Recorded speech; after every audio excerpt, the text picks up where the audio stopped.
Hello, everyone, and welcome yet again to another Saffas Abroad rugby podcast. But this time, I'm going to be doing things a little bit different.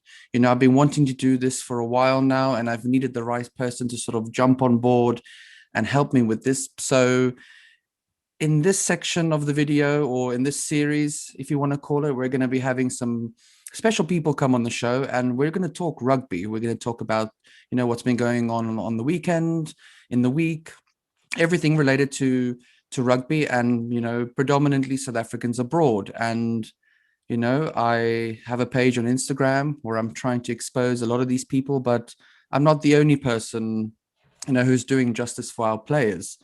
With that being said, here we are with a new show. Apologies for the long intro, but I've got AP Cronje with me. AP, how are you doing, my friend? Very well, thanks. Very well, thanks. Can't complain. Thanks for having me on. No, absolutely, man. We've been chatting on Twitter for a while now, and we connected on there, obviously through rugby. And yeah, I guess it's safe to say that we're going to talk rugby. Obviously, I do have another podcast, or a series, I should say, where I interview players, and that's a platform where people can, really get to know the player. Nothing too controversial, nothing too crazy. Then I thought, well, we need a bit of that. Why don't we get someone on and start a show? And here you are. I'm genuinely so grateful you're here, and I'm glad we can do this. So as I said before, we're going to chat some rugby. I hope there's a bit of controversy and chaos here, but it's all for the love of the game. So Absolutely. we need to introduce you. I mean, let's get started. Where are you right now, and what are you up So to? yeah, so I'm a Safa abroad. I was born Joburg boy, but moved over, and I've been based in London now for pushing 20 years. So I've pretty much my whole life. But yeah, so I'm currently in London. I'm sat in my flat in the middle of lockdown still, as we all are. But yeah, I mean, passion for rugby since I can remember. Played it, coached it, refereed it, and now I'm fortunate to be writing about it and spouting my opinions online about it, and now on a podcast as well. So only going up. Awesome, my man. And I guess, as they say, without further ado, let's get into some of the rugby this weekend. Then I thought we would start, well, with the South Africans abroad. We've seen an influx of players come in over the last year or two. A lot has happened, sort of behind the scenes, and me and you spoke off air a bit about how this is the time for rugby to be spoken about. In particular, here we're going to try and focus a lot on our players abroad. So I guess, what do you think about South Africans playing abroad? What does that mean to you then? So it's a yes, it's a good one to get us kicking off with. Yeah, I think for me, without bringing in sort of petty arguments about nationalism and these guys need to be playing at home and all that, for me, I just think that ultimately South Africa is the world's biggest conveyor belt of rugby talent. Our junior structures from school level upwards are unrivaled. They're peerless, and anybody can debate me on that. I'm holding and sticking to that opinion. So for us to have four domestic sides, so that being the traditional big four of the Bulls, the Stormers, the Sharks, and the Lions, competing in, a major international tournament. So it's going to probably be the Pro 16 or whatever they choose to call it. It's basically not enough of a pathway for all our talent. So you have this massive bed of talent, which gets sort of pushed into a very small, I suppose, outlet. So the reasonable thing is that, there's going to be an overflow, and that overflow has to go somewhere. So for me, for those talented players who go overseas, whether that be to France, England, Japan, Major League Rugby in America, wherever it may be, I just think it's brilliant that they're getting an opportunity. And so I'm all for it, personally. Yeah, simply put. Okay, and do you think we have an issue with selection for the Springbok team then, when we have so many of these great talents abroad who are just thriving week in, week out? What is your thought on when it comes to that part of the selection for the Bok team? I mean, we're going to sort of dive deep into that a bit later in terms of the Lions tour and stuff, but maybe help me rephrase this. So do we have a problem? Do we have too many good players? Well, I think it's a good selection headache to have, having too much talent to try and distill into what, a 34-man squad or 33-man squad. In terms of the Lions, it's a bit tricky this year because ultimately, usually, our players would be aligned. They would have had camps together. The international players would have been better aligned. They would have had, a series in June last year, and then the Rugby Championship, and obviously the Autumn International. So there would have been time to gel as a squad. I think the issue we're facing now is a pretty unique one in that ultimately our major books haven't been, those that aren't injured, haven't been playing together, haven't been in training camps together. So it's difficult to judge how unaligned they'll be, because actually behind the scenes, obviously you've got guys like obviously Felix Jones is the European-based consultant who'll be touching base monthly with these players, and so it's difficult to determine from an outside perspective how aligned they're going to be. But I think it is a challenge, absolutely. I think that in terms of the selection headaches it's going to pose, it'll be very interesting to see which way Ninaba and Erasmus go in terms of making their squad selections, and how many foreign-based or Saffas abroad actually make it in. And am I right in saying there was a time in South African rugby or Springbok rugby where you weren't allowed to be picked for the Springbok team if you played abroad, or am I just making that up? No, so they had what was called the 30 cap rule, which was that if you wouldn't be available for selection for South Africa if you were based abroad and hadn't played 30 caps already. So it's similar to what Wales operates at the moment. Wales has I can't remember if it's 50 or 60, but I think it's a 50 cap rule, or 60 cap rule. So if you have 60 caps already for Wales and you can go and play in the Premiership, like someone like Dan Biggar, Talupe Faletau, and that's fine, you're still eligible for selection. South Africa trialed something similar and had a 30 cap rule, but they found that it just wasn't working. Then they moved away from a 30 cap rule to sort of this, this 50-50, but preference will be given to the home-based players. But that can't obviously be codified in any way. So it was just a bit of a mess. And I think when Rossi came in, he was like, no, we're going to do away with this 30 cap rule. We're going to do away with this sort of preference for home-based players, or at least saying that we're going to prefer them. And we're just going to choose the best. And we're going to build a squad. We're going to empower players to feel that they can move away from South Africa and not impact their selection chances. If they perform in France, if they perform in England, you'll be called up. And I mean, the best example is someone like Cheslin Colby. Whatever, it wasn't working for him in the structures at Western Province. He went over to France, and a lot of people said that was the end of any potential Springbok career. And Rossi said no. He spotted him in France. He took a chance on him, brought him back, and he's been an absolute superstar. He has, and I mean, we're not going to forget that try in the final. So let's stay on the topic of performance. Then there are a lot of Oaks performing at the moment.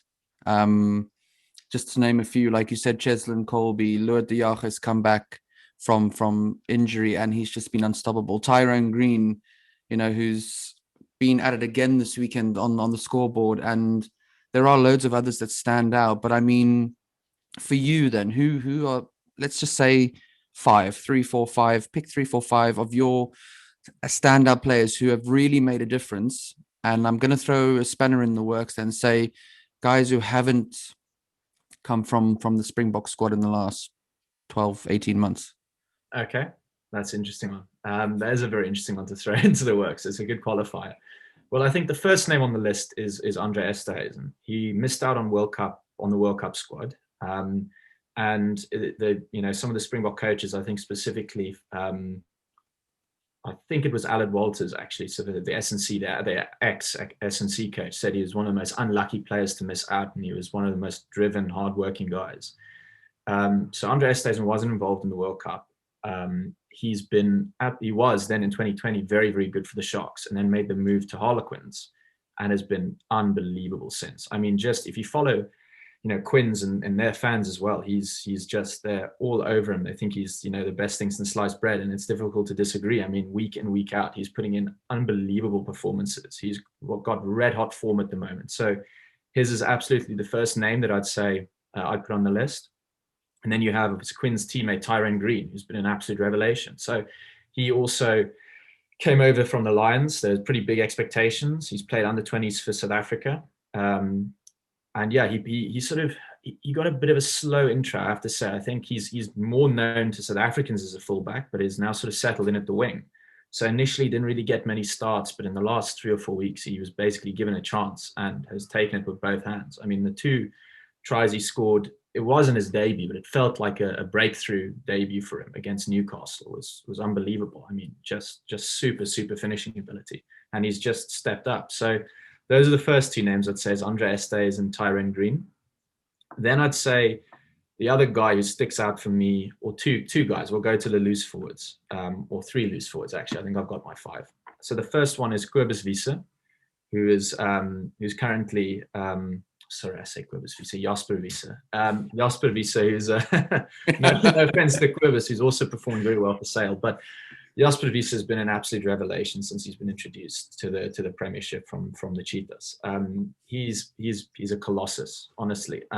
He's obviously injured, not injured, sorry. He's currently suspended for a clean out, and we'll come on to talk about discipline and red cards and all the rest, I'm sure. But he's been monumental. The amount of impetus he gives the team going forward as a carrier at number 8, it's unreal. And then also 2 other back row players who do it for me at the moment, in the Premiership at least, is Dan du Preez, twin brother of Jean-Luc du Preez. Now, Dan du Preez has played for the Springboks before, but I think the last time he played was in 2018 or 2017, and he's not sort of been in the squad since. I think he's one of the 2 twins who profited the most from the move to Sale. I think his rugby has come on leaps and bounds. He's basically was a bit of a crash ball battering ram option when he first came onto the scene, but I think he's developed his work rate, he's developed his soft skills so much since being at Sale, and actually I think he is quite disciplined. I know he's had a red card offence and he's been suspended before, and it's obviously a work on, and someone that physically imposing is always going to run that risk. But I think of the 2 brothers, at least, and in general, I think his discipline has improved.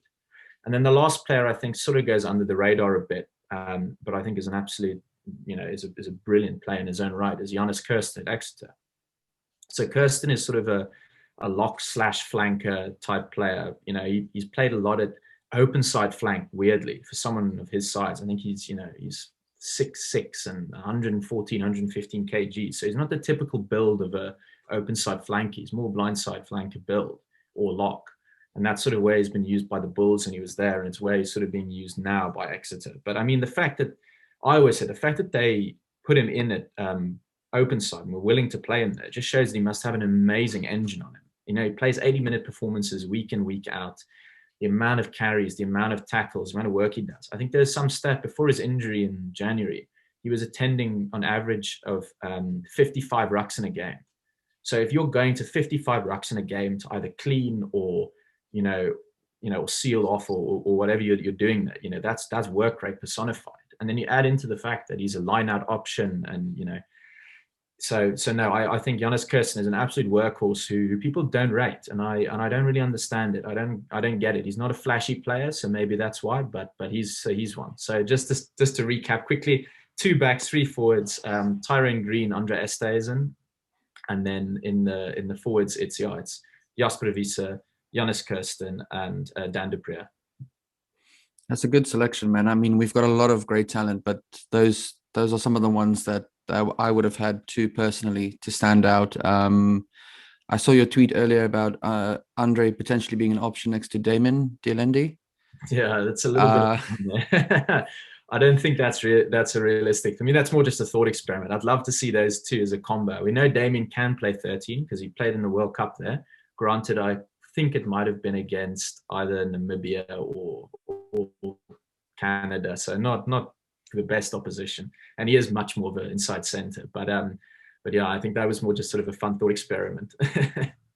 He did well against Wales. He did very well, and I think he did well in general. He's, we say this term and phrase, leaps and bounds, and Dielendi has definitely come very far since the World Cup. I've had people discuss with me in terms of his ability and all sorts of things. And when I saw him in the Rugby World Cup, I couldn't quite match what they were trying to say. But he's definitely one of the players that, for me personally, has stepped up big time. He settled into Munster quite well early on, and I'm sure he's having a great season so far there. But yeah, those are some good picks. We haven't just got players in the Premiership. We've got loads of guys, over in France, Japan, and I mean France as well. We're seeing a lot of guys who potentially in the beginning of their careers, they didn't quite think much of themselves, or the fans probably had something against them. I spoke to Dylan Lates the other day. That episode should be out in a day or two, but just want to touch on one of the things he said. He said, he wasn't really, people weren't really too fond of him at the Stormers, or, as much as most people liked him, but, he wasn't too or very likable. But he's moved over to France, and him and Raymond Rule and all these guys are doing so well. I mean, they're second on the log. Cheslin, his team are first on the log, and I mean, these guys are definitely proving something to the haters for sure. Yeah. Just, I mean, further to your point, I mean, absolutely, I agree on Dylan Lates. I think he's one of the players who's most unlucky in the Springbok setup with, there being quite a lot of competition around his position, because honestly, I think I agree with you, he's an underrated player. And I think, yeah, as you say, he's taken his chance with both hands. And Raymond Rule's another one you pointed out. And he's what a career revival he's experiencing at the moment. The transition to outside centre, as he often plays there now, that seemed to have worked really, really well, which is, I think, something that a lot of South African fans wouldn't have expected. I think what we see, and I think this is what's a frustration for me with a lot of South African fans, is, we sometimes can get quite focused on how a player performed domestically in South Africa at the start of their career, and then we write them off for the rest. If they, it's either sink or swim, that they do well in the Currie Cup or in Super Rugby when they first came onto the scene, and if not, then they're done. Then it's finished. Close the book. We don't really care how they perform in France. We don't this, that, the other. So, and I think it's a very bad way to look at it. You need to judge players by their week in, week out performances, not how they performed in a competition 3 years ago. Yeah. Let's move over to Japan.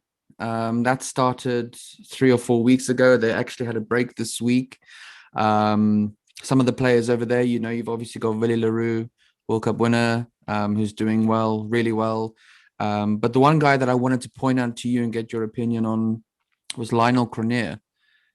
He's, I think, topping the points for all the South Africans over there at the moment. He's kicking really well. He seems to be in a good groove. And how much do you know about him, and what's your opinion on Lionel Cronje? So, just as a fun anecdote, Lionel Cronje played a hand and assisted in what I think is probably my favorite ever Super Rugby try, and it was for the Kings. And I can't remember if it was against the Waratahs or the Force, but I know it was an Australian opposition. Now, this is a while ago, and he's always been a very creative playmaking type 10. And I remember he gets the ball from the scrum, I think it was, and he's about 10 meters out, and he does this wonderful behind the back pass. It looks like he's playing touchies, and then puts a little grubber through, and the Kings score under the post. And it was actually an amazing game, that one. So yeah, no, Lionel Cronje has always been a bit of a standout player, in the sense that he's always been quite creative. I don't think he fits the typical mold of the South African 10, where, sort of the 100 pollard, metronomic with the boot, and always just, a distributor and carries well, and does the basics well. He's always been a bit more of a ball player. I'm so pleased to see the boys are doing well in Japan, just in general. Like Malcolm Marx is scoring tries for fun at the moment. I mean, these guys are tearing up. Jesse Creel's doing really well. But yeah, no, I'm really happy for Lionel. I think he's an underrated player. I mean, I won't go so far as to say he's going to be in the sort of the reckoning for the Boks squad. But who knows? Stranger things have happened, and maybe Rossi and Jacques have an eye on him and have a place for him in mind. Absolutely. And, we talk about these World Cup winners, Jesse Kriel and Billy. And, the reason I mention the South Africans in Japan quite early up front is because I wanted to get sort of an insight on, the game is quite physically very different in Japan. It's unlike it is here in the UK or maybe in France.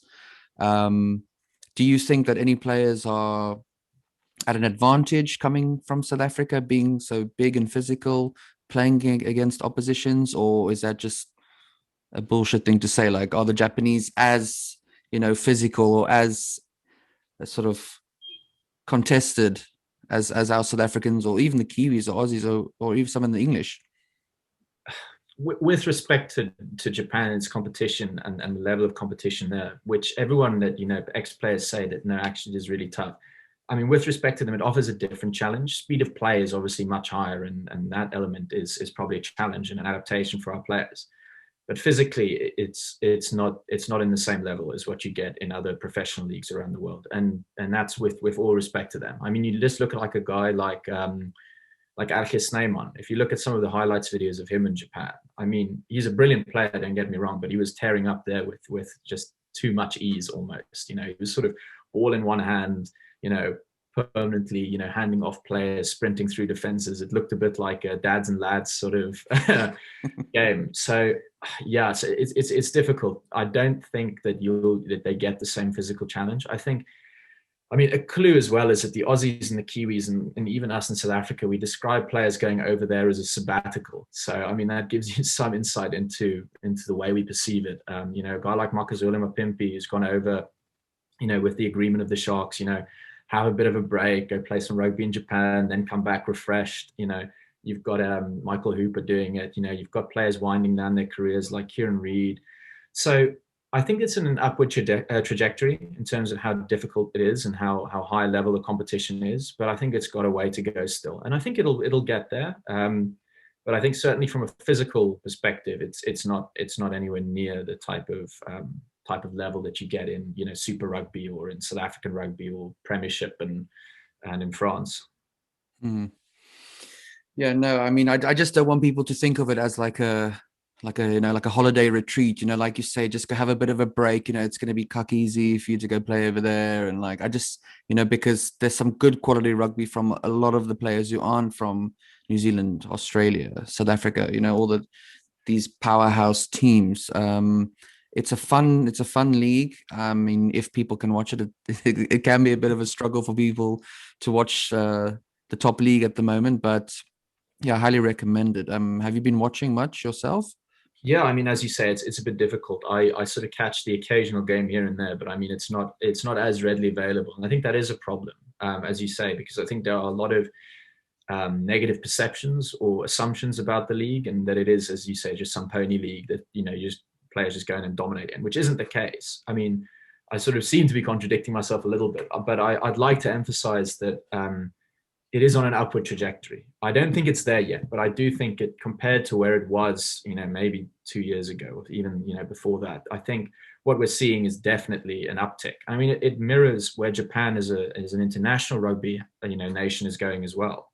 They are absolutely on the up. When they beat South Africa, sorry to bring it up, but when they beat us in Brighton, it was David and Goliath. But when they beat Scotland and Ireland in the World Cup, it was more like, oh, no, actually, this was not completely unforeseen. And obviously, when we played them in the quarterfinals, we came away the victors in the end. But actually, that first half, they were pushing us. So, yeah, I mean, the Japanese league is pretty solid. It's absolutely, I said, it's just a level underneath, the other big leagues, but it's getting there. And who's to say in 2-3 years it might not be there? Yeah, let's make our way over to the USA now. Again, another league that's sort of, I think, been around 2, 3, maybe 4 years now. And, there's one team that was dominating twice. It's probably been around 3 years then, because I guess Seattle Seawolves, they've won it twice now. And again, we're talking about reach and allowing fans to watch more of the rugby over there. And I mean, they've just signed a massive deal with Rugby Pass, on this new website called the Rugby Network, where they actually allow you to watch all the games on demand. If you miss anything, you can go back and rewatch all of it, and it's all absolutely free. And I spoke to Dallin Stamford, who's actually the HSBC Sevens commentator, who's working over there with the Free Jacks and doing a bit of work on the mic. And I had him on another podcast, but I asked him this weekend, I said, what's with, because I noticed something about the game that they seem to be taking a lot of water breaks. And I asked him a simple question. I said, look, is that just purely because it's the COVID rules, or is that something different? And he told me, no, it's all to do with advertising. I'm sure you've seen a lot of American sport, and their sport and their TV in general is quite clearly, all about advertising and money. And we see that with the Super Bowl, where people pay ridiculous amounts of money for like 30 seconds or something like that. But yeah, I just don't see why, if they are able to put together a format or a website where rugby is accessible to people, then I don't see why Japan can't. But I mean, who knows? I've been trying to find out. I've not been very successful, but yeah, the only way I've been managing to watch Japanese rugby is to get a VPN, sign up to their local networks, and go from there. Yeah, I mean, sorry to jump in, no, but the point you make about American sport and just American sort of professionalism when it comes to marketing their sport is an interesting one. I read an article a while back about the American market for rugby and how it basically is at a bit of a takeoff juncture. And I think that this free to air type stuff that they're doing at the moment, as you say, their partnership is very much to get fans interested, and it's worked. I mean, I've seen so much positive buzz about it. I've seen people engaging, and obviously they just want to grow the sport. That's what they want to do this year. They've added a bunch of new teams. They've created a very sleek interface, very engaging, lots of stats, access to highlights, access to teams. It's just very, very well done. They've built a very good base from a broadcast perspective to remarket their product. And then, as you say, having loads of water breaks to make it commercially viable. Americans are so far ahead of us. I say us, I mean the rest of the rugby world, in how well they market their sports and how well they extract commercial viability from them. I wrote an article for SA Rugby Mag a few months ago, just talking about the broadcast product in South Africa specifically, and how ultimately there's just a lack of innovation at the moment. And ultimately, you're going to see declining viewer figures if you don't start to package and market your product a little bit better. And this is exactly what people need to do. So one of the things I find particularly interesting is stats. Fans actually love stats. You see it. American fans love to bring up stats about American football. Soccer fans love to bring up stats of, how many goals, assists, pass completion, tackle completion, all that type of stuff. And it just strikes me that in the rugby world, that stuff isn't as readily available. I know that you, for example, have your every Monday your debrief about the Saffas broad and how they performed in their stats, and that stuff's really interesting and it's great and it gets good engagement. So it's interesting or odd to me that fans that isn't more readily available for fans. I know that, for example, because I've tried to write articles and things about performances in the Currie Cup, and I'd like to substantiate it with actual statistical data, but it's a nightmare trying to find it, beyond like the very standard things like, oh, this player scored X amount of points and this many penalties and this many tries, the stuff which is actually interesting, which can substantiate an argument about work rate, like, oh, how many tackles do they make? How many rucks do they attend?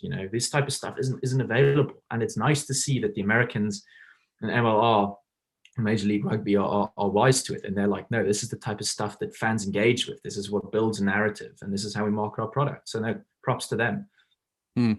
It's almost like like an action cricket kind of thing. When I look at rugby in America, like it's a super modern, not modernized, but like they make it sort of fun and engaging, and everything they're doing is to get people interested in the sport, and that brings us nicely, I guess, to our next topic, which we wanted to discuss, which was, the law variations over there. They've changed their rules a bit. We've got them written down here in front of us, and we'll run through all of them together. And sort of, I want to get your opinion on each of these rules, because I managed to have a look at some of the games this weekend. I don't think I was able to see all of the rules implemented. I don't think there were any red cards. Forgive me if I'm wrong. But I don't remember anything. But I'm going to go through them here quickly, and then let's just get your opinion on all of them. So it's the MLR law variations, and they are MLR to trial new laws aimed to increase the action. Okay, it's got written here on the official Major League Rugby website. So the first one, the kick clock. Kickers will have 60 seconds as opposed to 90 seconds for any kick, conversion, penalty, and will have a kick clock to help guide them. Now, we've seen this in, I think, every league. I guess quite simply, do you think it speeds up the clock? And what's your opinion on the kick clock? So I think we'll work through these laws, obviously, but I think they work. A lot of them work in tandem, and Okay. the greater goal is, as you point out, is to increase the action, and that's basically shorthand for to increase ball and play time. So broadcasters are chasing ball and play time. They want to have players tackling each other, passing, running, whatever, doing that for as long as possible in an 80-minute game. Now, ball and play time averages vary across competitions. So, for example, Japan has probably have quite high ball and play time, whereas in South Africa, we had pretty low ball and play time. There's a lot of stoppages, a lot of this, that, the other. So typically, actually less than 50% of your game is ball and play time. In the 80 minutes, a lot of the time you're averaging about 35 minutes of ball and play time. So broadcasters, understandably, in order to try and up the action and make the product more exciting, are chasing, this improvement in ball and play time. So one of them is the clock. So obviously, if you limit how long you're allowed to take over conversions, penalties, it stops players winding it down. That's more time that can be spent, in other on-field action. So that one makes sense to me. It's not a massive change. I don't necessarily think it's a good or a bad thing. I'm pretty indifferent to it. From a broadcaster's point of view, it makes sense. So yeah, that's the clock one at least. Okay, next up we have scrum resets. Referees will work with stricter protocols that will limit the number of scrums to 2 per incident. The original +1 reset for a collapse, penalty, or free kick. I'm still trying to get my head around this one. So this feels a little bit like the tail wagging the dog to me. So obviously scrums are the bane of commentators everywhere, and everyone moans about that they're a waste of time, and it's difficult because it feels to me that referees are guessing at most scrums. I feel like at 90% of scrums that go down, you can penalize either side for committing an infraction.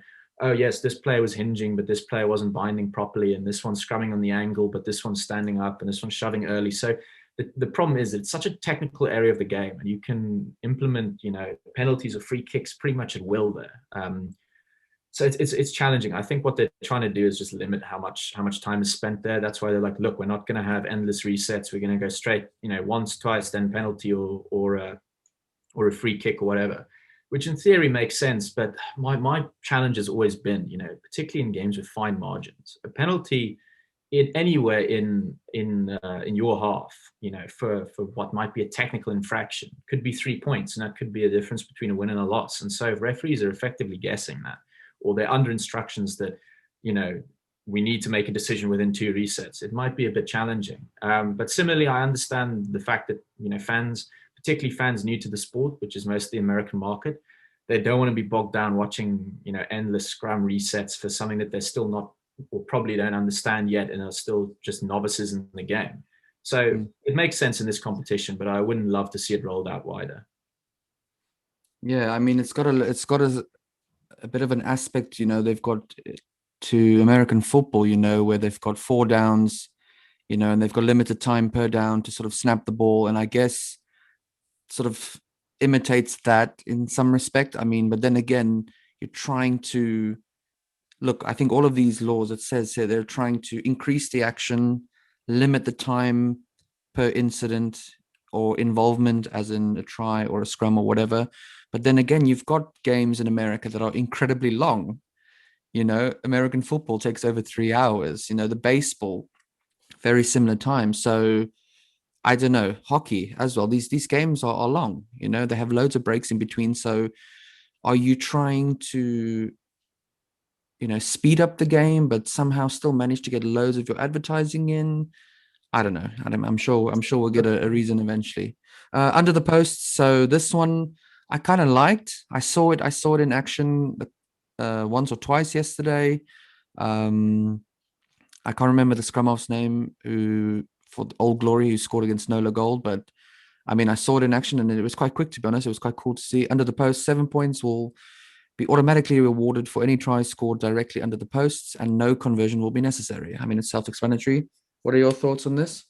Yeah, pretty standard. I mean, they moved away from making people take conversions to penalty tries a long time ago. So again, this is another one of those laws just basically introduced to speed up the game. Why waste time with conversion? You know that it's going to go over. No one misses those from right in front anyway. So sure. it's pretty inoffensive. Why not? I mean, the only thing that I thought of, again, it could be completely, sort of not relevant to my point, but would it not then take away some points away from the kicker? Yeah, I suppose that's interesting. I hadn't considered. Yeah, I think that probably would then count. And yeah, and how would you count those points? Would you mean that the player scored under the post gets awarded 7 points for the try, or is it 2 points just goes to the team? Or yeah, it's actually an interesting point. I'm not sure how it would work from a statistical point of view, or from a player's point of view. I mean, what would seem to be fair to me would be just to give it to the kicker and just assume that they wouldn't miss it, because how often do we see that? But then you have issues with, is it fair to give people points that haven't actually scored? I don't know. I think, I mean, they're doing it anyway, right? They're giving yeah, you exactly. seven points. Yeah, it'd be I don't know. interesting I to see don't. how they're logging it. Okay, offside line. The offside line will be the feed line channel of the scrum to allow for unimpeded access to the ball at the back of the scrum for the attacking team. So now any average Joe, that would just confuse the fuck out of them. So I guess I'm one of those right now. I mean, I do not get this rule. Could you maybe break it down for us?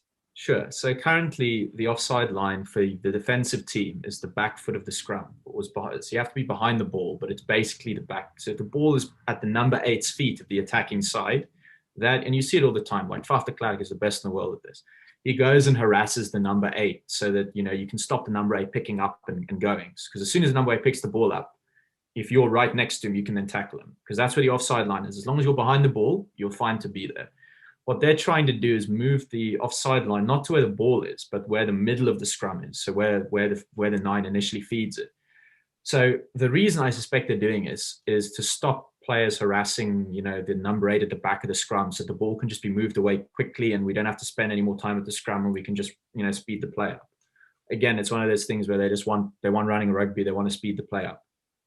So it sort of comes down to what your personal view is on this. For me, I was always quite defensively minded. I enjoy defense, so I don't like seeing any defensive advantage stripped away. I feel like the laws are constantly being tweaked in order to favor the attack. But whatever. I guess if you enjoy scrums as an attacking platform, you'll be quite happy with this, because it gives your side a bit more of an advantage. Your number 8 is basically free to pick up unharassed and can either run or they can pass or whatever. If you like defense having a bit more of a say, then you'll probably dislike it. So it's a matter of personal preference. Either way, it'd be interesting to see how it plays out in practice. But I think that's the theory behind it, is basically they want to allow attacking teams to use the scrum as a bit more of an attacking platform and be less impeded in doing so. Cool. Red cards. No longer will a red card mean a team plays a man down for the remainder of the match. Under the new law, a red card would lead to a player being sent off, and the team goes down to 14 players for 20 minutes. After 20 minutes, the player can be replaced with another player on the bench. So I guess yellow card 10 minutes, red card 20 minutes, and the rules stay the same, just they don't go off for the rest of the game. So not quite. This is ironically what the only law variation that I feel quite strongly about, and I think is completely bonkers, to put it quite simply. And it's been implemented in Australia, it's been implemented in New Zealand, and it's been implemented in the MLR. And I hope that's where it stops, because what it basically says is, if you commit a red card offense, that's your day over. You're still gone as a player, but your team can bring on a substitute for you after 20 minutes. And the theory behind it is red cards ruin contests. We don't want to see a red card, because if a red card happens, then that team is out of the game. Now, 2 things to this point. One, I don't necessarily think red cards do ruin contests. I think that often we're seeing teams can manage and do manage to be very competitive with 14 men on the park. And the second thing is, and this is why I think it's so counterintuitive, is that a red card is supposed to be a sanction. If you commit an act of foul play warranting a red card offense, then your team should be at a disadvantage, because you're supposed to be discouraging players from committing those types of offenses. If the extent of the punishment is effectively 20 minutes that your team is without a player, it sort of does away with the whole notion of a red card being a massive impediment to the team's chance of success. So I think, particularly in the current climate where we are trying in rugby, or grappling with head injury problems, grappling with discipline issues, it just seems madness to me to try and introduce something which effectively reduces the sanction for foul play. I mean, how do you square that circle? It doesn't make sense to me. Yeah, I mean, we've seen a lot of red cards recently over here in the UK, and I guess we could move on onto that right now, because it's a big topic to talk about. Cobus van Vegas, was unfortunately the latest South African victim, or one of the latest guys to be sent off for an infringement where contact was made directly with the head. Someone with your rugby knowledge, if you could just maybe explain to us a bit about that, what's been going on with all these yellow cards and red cards over the last few weeks, and is it a positive thing? Is it a negative thing? I mean, where are we on the fence with this one?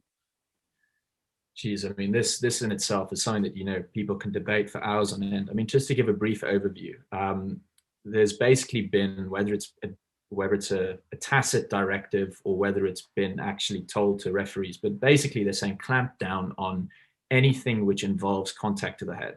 And this coincides quite nicely with, rumors of this big group litigation which might be brought against World Rugby, and England Rugby and Welsh Rugby as well are involved for offences, or not offences, but for players who have suffered long-term brain injuries on account of what they say was head injury, things which weren't dealt with properly at the time. So basically the directive is very clear.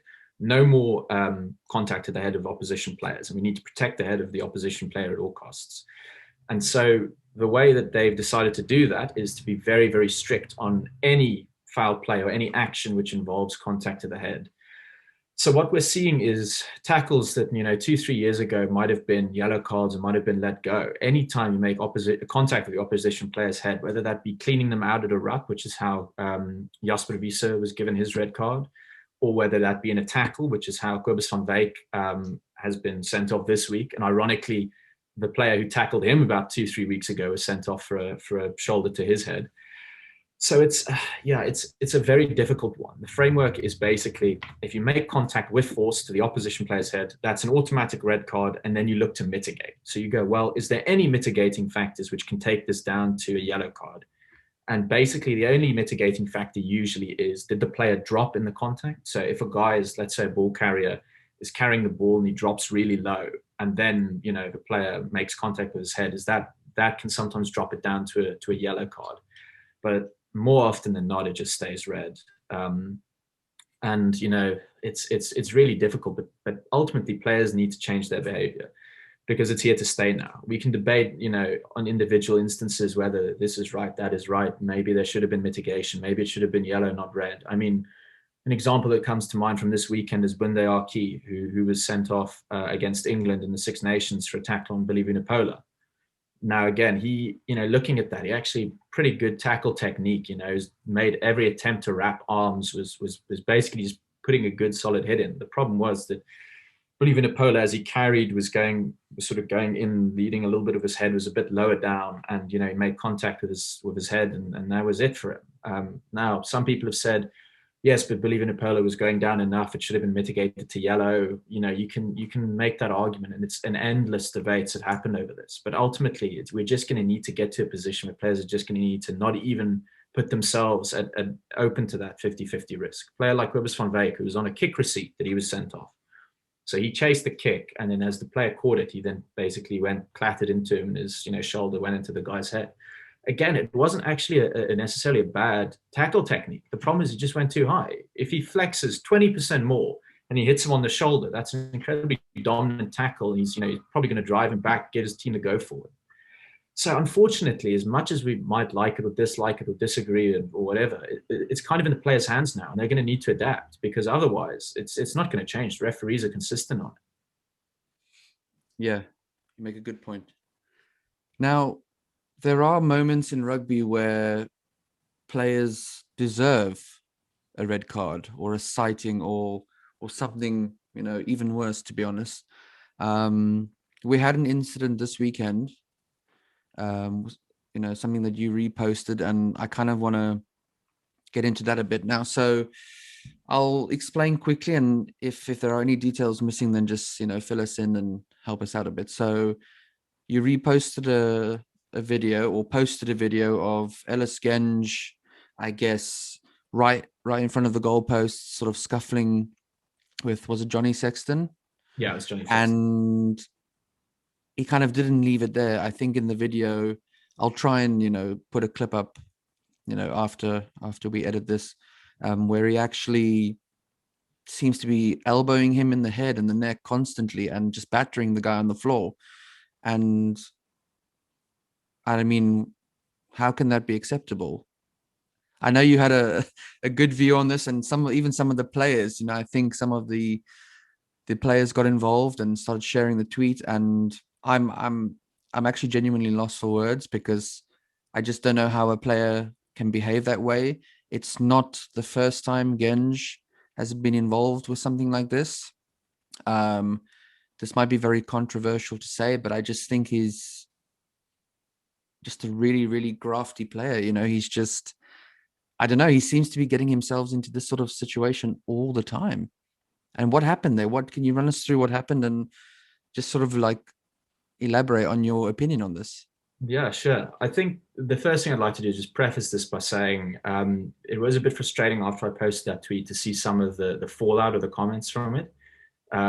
Ellis Genge, I don't think anybody should have anything against him as a player or as a person. His background being brought in, and people were just abusing him and tagging him, and that's not really acceptable. I agree with you. He's a grafty player, and I think he does have disciplinary issues. I mean, he's been on the wrong side of the referee's whistle a number of times. He obviously plays the game really hard and gets stuck in and occasionally crosses the line. And he should, and I hope for this, will be sanctioned appropriately, because as you say, it was a scuffle with Johnny Sexton. So what I, from as far as I can tell from having watched the footage a number of times now, it was a ruck which happened, and then there was holding off the ball by Johnny Sexton on the floor. So it's typical sort of rucks time skullduggery that happens a million times a game, and every side does it. And Ellis Genge, at that point, the game was lost for England, and there must have been intense frustration. I mean, the England players have been under so much pressure by the English media, and they know that more's coming. So I think he just snapped. But effectively, he snapped in the worst possible way. I mean, this is all just to give context, but it's no justification for what he then did, which was to effectively, while on the ground wrestling with Johnny Sexton, he then proceeded to elbow him and sort of drive his head into the ground of his elbow, and a number of times to the head and neck of Johnny Sexton. Now, this is just after Bundaki has been sent off for making contact with Billy Vunipola's head, and just after we've been talking about there being this intense climate of needing to protect the player's head and neck area. And so it was pretty poor behavior, I have to say. Then what's interesting is that he follows it up. So this is the bit which has been less widely sort of talked about, is Johnny Sexton then, as Ireland captain, goes to the referee, goes to Mathieu Reynal, and he says, "Sir, he's been elbowing me in the face." And Genge, who happened to be standing there, said, "Yeah, I did." He looks straight at Johnny Sexton and says, "Yeah, I did. And nothing comes of it. So, I mean, it's just, he's not exactly helping his defense here in terms of trying to show remorse or whatever. And then following that, on Twitter, I think it was a famous, the guy who coaches Conor McGregor, or one of the guys who coaches Conor McGregor, is basically saw the pin happening and saw what the elbows, and basically said, "Oh, well, the Ireland team wants to get me in to show the guys how to get out of this very easy grapple, then very happy to do that." So it was just sort of a joke. And then I think Ellis Genge replied to that saying, "Yeah, line him up." It's like, no, no, Ellis, don't stoke the fire here. I'd be very surprised if he gets away without a sanction. I think it definitely merited a red card. I'll be honest, it's just a terrible view. I mean, you get some of the responses I got, people being like, "Yeah, this is why my missus doesn't want me to let the kids play rugby." And it's not a very good message or an image to put across, as someone who's an England ambassador, who's a very good player. It's just not good enough. And then to sort of follow it up by saying, "Oh yeah, I did do that. Yeah, I absolutely did do that." In front of the referee. It's ballsy. I'll give him that, but I don't think it's necessarily the right message to send out there. Yeah, I mean, we have to, like you say, we need to mention that, he is a very good player, and, sometimes anything can get the best of any of us. And it does not help when you sort of stood there in front of the ref, sort of condoning your own actions and sort of being smug about it. And look, the blood definitely boils on a rugby pitch, and these guys are playing for their country. They're in a very difficult situation in the game, and they all of their jobs, I wouldn't say are going to be on the line, but I mean they're just going to get harassment from some of the fans again. And yes, absolutely, like regardless of what video evidence is put of a player doing what, it's there to debate the behavior on the field and the actions in the game. And the minute you start bringing anything personal into a player's life, then there genuinely is not a place for you in the rugby community. Just leave it out. I mean, just stop talking crap about a player and where they come from and their backgrounds. It's just not on. It really isn't. I mean, it's unacceptable, and I think that's just where it should be left. I don't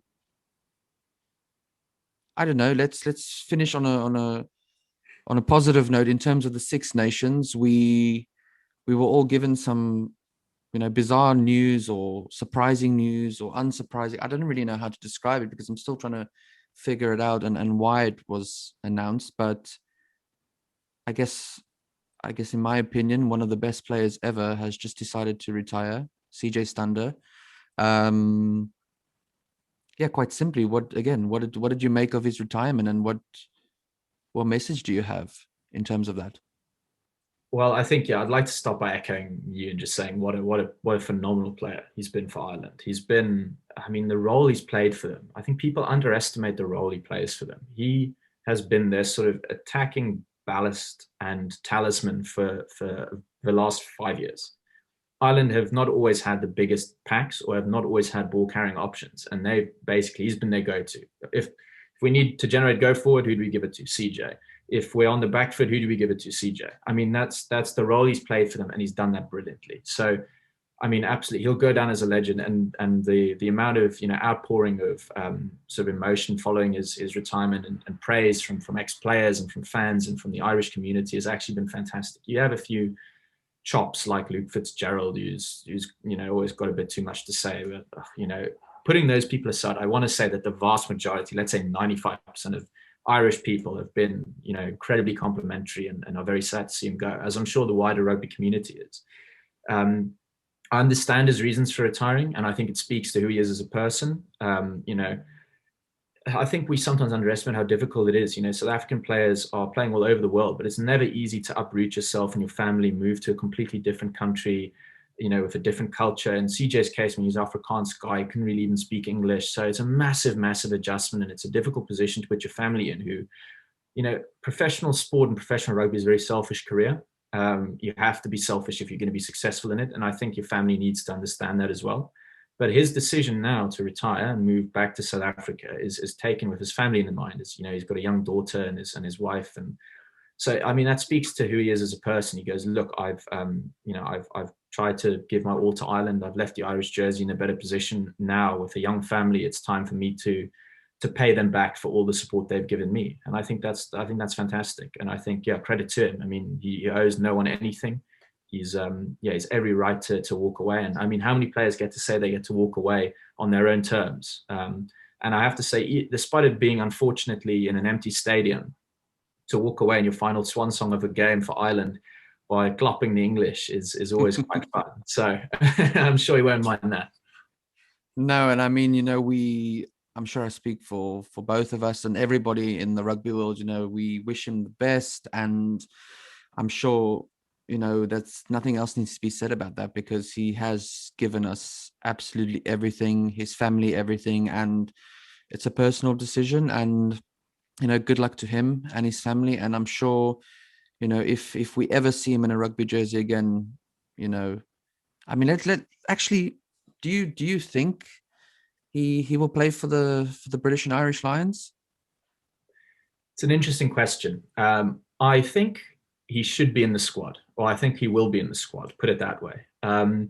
If you look at what he offers, he covers blindside and he covers number 8. Now you sort of look at the Lions back row, and there's a lot of options. So at open side, it's probably going to be either Curry or Watson. They've both been in pretty exceptional form, and it's basically who do you choose out of those two ultimately. So I think the open side spot is nailed down. Then you go at number 8. So before the Six Nations, everybody probably would have had Billy Vunipola as a shoo-in, but his form has not been good. He's had a pretty poor Six Nations by his own standards, and I think he'll be struggling. So the guy that sort of stands out then perhaps is Talupe Faletau, and we know Warren Gatland rates him. So maybe he's the one who starts at 8 or as the inside line to that position. And then, the blindside position is, there's a number of players who can cover it. Tad Burns had a fantastic tournament for Ireland, but somewhere along there, the versatility that CJ Standout offers, he's got Lions experience. He's played 51 times for Ireland. He knows the South African psyche and will know the players, a lot of them very well. He's a wealth of experience. He's a ball carrying option. He's a fetching option. I would be quite surprised if he's not involved in the squad. And I think a hint may be the fact that obviously he said he's retiring at the end of the summer international window, so the UK summer international window, which obviously includes the Lions series. So if he had come out and said, "Look, I'm retiring after the Six Nations," then that'll be that. That's obvious. But I think that the fact that he's saying, "Oh, I'll retire at the end of this international window," despite the fact that Ireland don't have any matches in that international window, is absolutely him saying, "Yeah, I'm still here. I'm still available for line selection." I don't know if he's had conversations with Warren Gatland. I'd be surprised if he hasn't. I think he'll be in the squad. I mean, I'd love to see him start. I think it would be, he was last time the big showdown between him and South Africa when he played for Ireland in 2016 was unfortunate for all parties concerned. He went to try and charge down a kick and he caught Pat Lambie and he was given a red card and it was just a mess. I'd like for him to get another go, have another crack at South Africa. I think it'd be great. I think he's got a point to prove still. I think it'd be great for him to finish his career in a highlight by losing 4-0 to South Africa. But if it is 4 tests, but no, I'd love to see him in a Lions jersey. Absolutely. Yeah, and I mean, it's all sort of pointing towards the tour being here in the UK, isn't it? And I think we've had a couple of leaks of fixtures and all sorts. A couple of sources in Japan have confirmed, that the game against one of their first games has been confirmed. So I mean, let's just wait and see. But I mean, I personally think it's going to happen here in the UK, and it would be a great way to have CJ go with some fans. And I think that would be the icing on the cake, especially. And we talk about players making decisions for themselves and for their family, and I guess ultimately we could finish that discussion with, I wanted to get your opinion on something, because I saw a lot of controversy, about Duan van der Merwe, who, after being selected for Scotland, then decides, to leave Scotland and come and play here in England. And it didn't go down too well. And I guess, again, as you've been doing all part of the show, is giving your opinion on these things. And what do you think about that? And are people, or do they have a right to be upset? Or what's the whole story behind this? That's nonsense. I mean, it's absolutely nonsense. I think any Scottish fan who's sensible enough to understand how good Duan van der Merwe is and just how bloody lucky they are to have him playing for them should just, he can go play on Mars for all I'm fine. If I was a Scottish fan, I'd be like, yeah, no, honestly, this guy can, play on Mars as long as he turns out for Scotland. I think it's part of the wider debate on so-called project players. And I know that because South Africa is, we've got so many players playing abroad and, sometimes it is a bit touchy. I think on the whole, people are okay with it. And they're like, yeah, no, look, this, a guy like CJ Standout, for example, he spent a third of his life in Ireland. He's played 150 times for his club.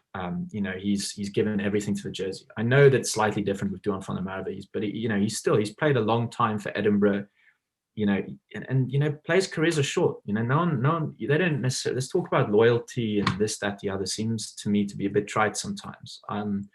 You, at the end of the day, in professional sport, it's a career, and you've got to do what's best for you in the 10, 12 years you have as a professional athlete. So Duan van der Merwe is moving to Worcester Warriors, I believe, and no doubt will have been given a healthy pay packet to go along with it, which correctly reflects what he's worth, for the talent he has and the work he puts in. But that's not to say that he's not going to be, brilliant for Scotland and turn out for them many, many times and win many, many games for them. So I just feel it's massively overstated. if you have an issue, with the residency laws. If you think that there's a problem, then extend it to 5 years. But don't, it's the exact thing of don't hate the player, hate the game. Absolutely. And I mean, coming into the Gallagher Premiership is only going to sort of, benefit him in terms of, adding another challenge into his gameplay. The competition is a little bit tougher. But yeah, I mean, I'm actually very excited to have him at Worcester. It's not very far from here, so it would be great to go and see him. And I guess let's just finish episode 1 on that note of not just Saffas coming abroad, but the whole entire South African franchise that are coming to join, the current Guinness Pro 14, and what's happening there, and why has that happened? Geez, I mean, I think it's a long time coming. I think there have been sort of cracks in what we could call the SANZAR alliance, so South Africa, New Zealand, Australia, and I suppose Argentina as well. There's been fractures in that for a long time. It's as a competition, Super Rugby has been on the wane for a while.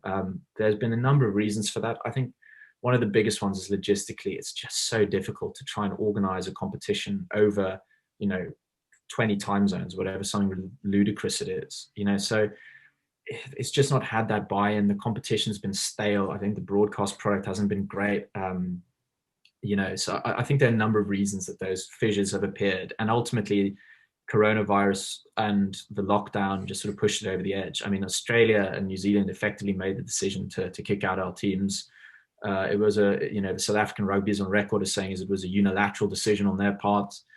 New Zealand retorts and say, no, you guys were planning on moving anyway. Probably the truth is somewhere in between. Either way, the fact of the matter is, it looks like our 4 quote unquote big sides, the Bulls, Sharks, Stormers, and Lions, are moving north at the expense, unfortunately, of the Cheetahs, who, I mean, it's an episode in itself how they've been treated in South African rugby. And my heart goes out to Cheetahs and Cheetahs fans. But the facts are, it looks like our big 4 are moving north. We're playing, if it goes ahead, the Rainbow Cup this year, which is basically a warm-up act for an expanded Pro 14, Pro 16 tournament, although I believe they're due to change the name, thank goodness.